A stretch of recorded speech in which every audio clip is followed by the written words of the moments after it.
Should you pop your own neck? I'm Dr. Stephanie Arbette with Rosenhart Family Chiropractic.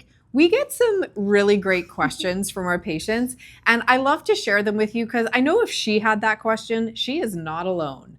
So what do you think, Dr. Jen? Should you pop your own neck? You know, there's all kinds of DIY projects that you can do. You can paint your house, you can clean your house, I just don't recommend DIY healthcare too much. So do-it-yourself dentistry, not really on my list, other than brushing your teeth. But the reason why we don't want to pop it yourself, well, there's a number of reasons. Yeah. First is that the studies that have been done show that you're not actually correcting the one that is stuck. That's number one. You're not doing any good.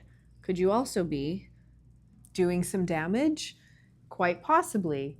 I mean, we've been in this profession for a couple decades each. almost 3? Yeah, and I would not adjust my own neck because I know the repercussions if something happens, and I'm not doing any favors if I'm doing it to myself. I'm not doing myself any favors. It might feel good temporarily, but it's always going to come back and create more of a long-term issue for you.